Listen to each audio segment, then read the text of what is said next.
Bienvenidos a nuestro programa Salud para estar mejor. Dando prosecución a nuestros programas, el día de hoy vamos a hablar con el doctor Gustavo Ortiz, a quien damos la bienvenida. ¿Qué tal, Gustavo? ¿Cómo estás? Muy bien, doctor. Un gusto de poder participar en este programa en donde vamos a estar conversando justamente sobre la salud y de temas muy importantes que atañen al autocuidado y sobre todo para prevenir las enfermedades y que eso también conlleve a complicaciones que de todo punto de vista siempre resultan, si generan secuelas, en algunos casos van al fallecimiento, pero si no se da eso, verá a secuelas que tienen un alto costo. Entonces, ¿qué te parece, Gustavo, si al inicio hablamos acerca de los números macro?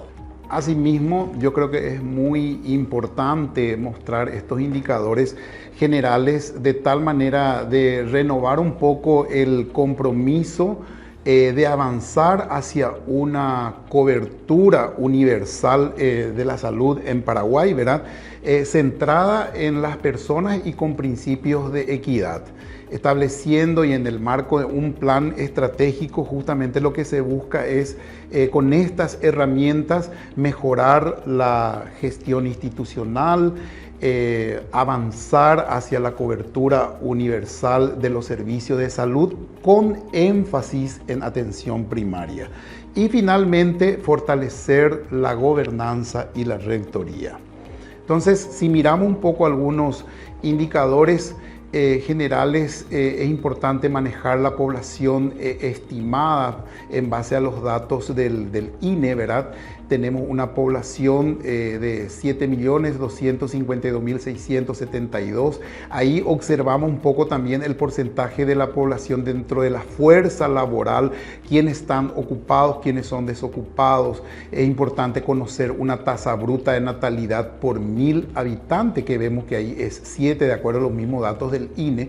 Número anual de nacimientos registrados a nivel institucional, en este caso a nivel del Ministerio de Salud Pública y Bienestar Social. Y una tasa bruta de mortalidad por 1.000 habitantes, que es 5.7. También un número anual de las defunciones estimadas que van a un 41.050, ¿verdad? El número y el porcentaje de defunciones registradas sin asistencia médica, que es un dato no menos importante, que tenemos 30.2%, de acuerdo a los datos oficiales brindados por el Ministerio de Salud Pública. Y una tasa global de fecundidad, ¿verdad?, que va del 2.4. Algún tema muy importante que vamos a ir en el transcurso de la conversación, porque vamos a tener en cuenta, es la esperanza de vida al nacer. Actualmente eso ha aumentado un poquito, tenemos ahí entre de los hombres 71.8 y las mujeres 77.7. Es importante destacar que esto se ve un poco afectada por la prolongación de la vida y por la aparición de las enfermedades no transmisibles que acorta este periodo, si es que en forma preventiva no existe un autocuidado para prevenir las enfermedades. Estos datos son oficiales, ¿no, Gustavo? Estos datos son oficiales y cuando estamos hablando de los datos proveídos por el Ministerio de Salud son los datos públicos, ¿verdad? Del servicio público, entonces nos brinda esa información. Hay datos que son exclusivamente de los establecimientos dependientes del Ministerio de Salud Pública y Bienestar Social, donde ahora estamos concentrados. ¿Y los datos del sector privado? ¿Ellos tienen la obligación de comunicar al Ministerio de Salud? Deben comunicar tanto del sector privado, de la Seguridad Social, de la Universidad Nacional. Son datos que deben consolidarse. Por eso en el marco de un plan de reforma también se está avanzando en lo que es la integración del sistema de información de tal manera de acceder a los datos y poder construir una información oficial eficiente, fidedigna. En cuanto a los subregistros, ¿hay alguna cifra en la cual uno podría entender de que no están registrados? Se hablan de los subregistros por algún motivo, por distintas causas, pero a nivel institucional el Ministerio ha trabajado muchísimo ya en ir disminuyendo notablemente los índices de su registro a través de los distintos servicios que se encargan de un registro eficiente.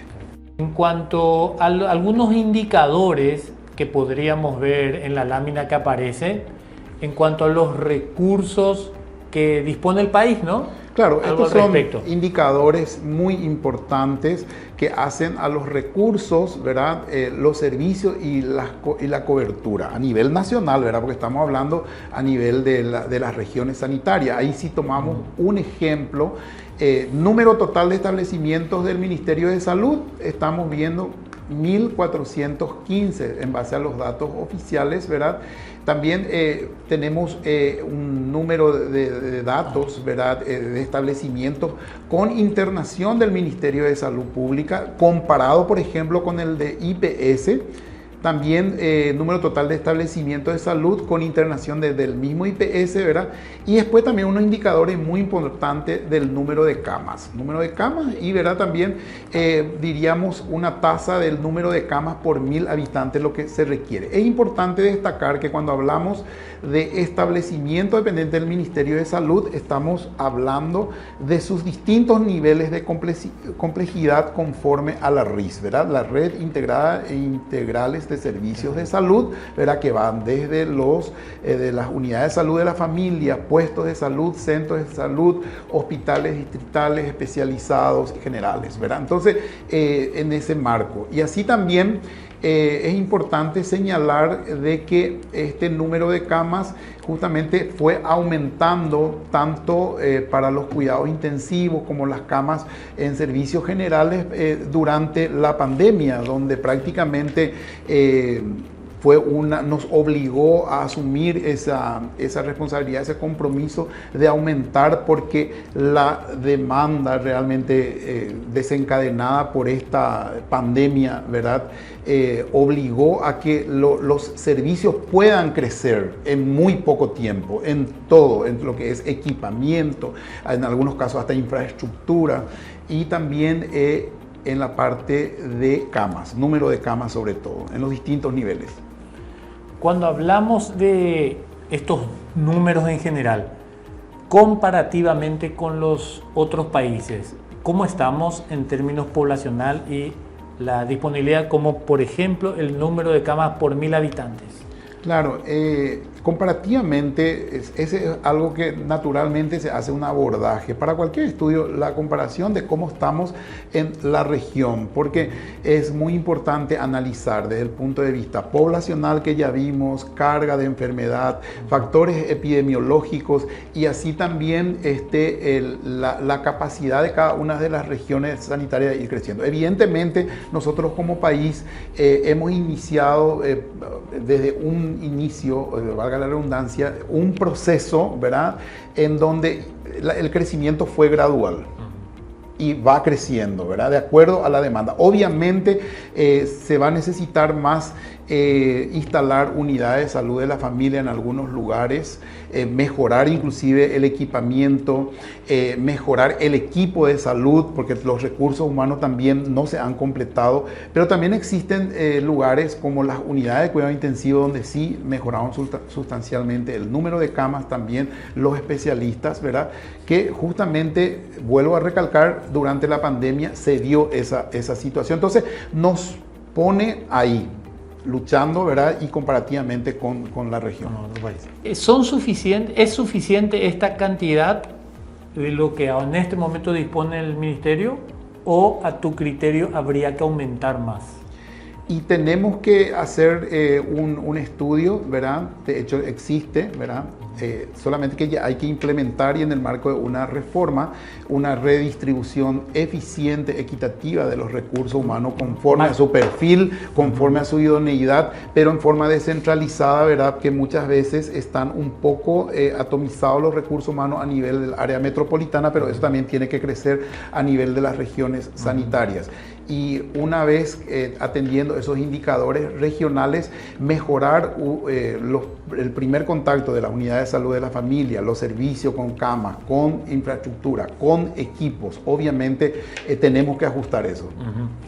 Entonces, más que aumentar el número de camas, sino sería una redistribución apropiada de acuerdo a las diferentes regiones para con el objetivo de la descentralización. En algunos casos redistribución y en otros casos creando todo lo que es el equipo, tanto de recursos humanos como un poquito de la infraestructura. Existen inversiones que se van realizando en infraestructura, que se van a seguir dando, pero acorde a eso y acompañando eso también tiene que existir equipamientos y sobre todo una buenísima capacitación y entrenamiento, tanto para la utilización efectiva de los recursos, de los equipos, como también de los recursos humanos, obviamente, que van a manejar cada uno de los equipos. Perfecto. Y con relación a digamos que por un lado el Ministerio de Salud sigue sus pasos, en la cual, más allá de las funciones de rectoría, gobernanza, también cumple las funciones de atención a la población, ¿verdad? De la salud de la población. Está el IPS. Podríamos hablar en términos comparativos, como ambas son las instituciones más relevantes a nivel nacional, ¿y qué grado de participación consideras en conjunto, principalmente en las zonas donde no hay atención de uno u otro segmento? El Sistema Nacional de Salud, conforme lo establece la Ley 1032/96, se debe realmente ejecutar acciones tendientes dentro de un proceso de reforma, de inclusión multisectorial, donde estén todos los sistemas, donde el ministerio es el ente rector, donde a su vez ejerce una función prestadora. Entonces debe trabajar muy de cerca con todas estas instituciones, de tal manera que, dando un ejemplo, cuando el ministerio no pueda absorber un problema porque ya los servicios están abarrotados, entonces puede recurrir a otros subsistemas, el IPS, el sector privado, pero eso se va a dar en el marco de una efectiva integración, ¿verdad? Correcto. Y es, yo creo que la herramienta fundamental en el marco de la reforma, pero que sea efectiva realmente.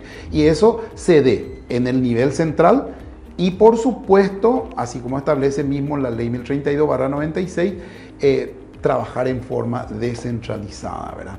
Incluirle también a los municipios, las gobernaciones, los consejos regionales, locales, de tal manera que sean partícipes. Entonces, como que la comunidad también no va a ejercer solamente una función de utilizar los servicios de salud, sino también como un ente contralor. Correcto. Y antes de irnos al corte, si podemos hablar ahora de esta lámina, número de consultas ambulatorias. El número de consultas, ¿verdad? También son registrados a través del SA, que es un servicio de salud del área ambulatoria, y también parte del GIS, ¿verdad? En donde nos muestra justamente en una escala del 2016 al 2020 cómo se dieron el número de consultas, ¿verdad? Así observamos un poco lo que ocurre ahí en el 2018, pero más en el 2019 vemos que hubo una epidemia de dengue, entonces eso aumentaron las consultas. Pero también llamativamente vemos en el 2020 una disminución, y eso es debido a la pandemia que conlleva a una cuarentena. Datos extremadamente fiables, reales, en la cual realmente así sucedió. Bueno, Gustavo, nos vamos a un corte y luego del mismo hablaremos sobre otras patologías y los números y cómo eso afecta a la población en general. Ya volvemos.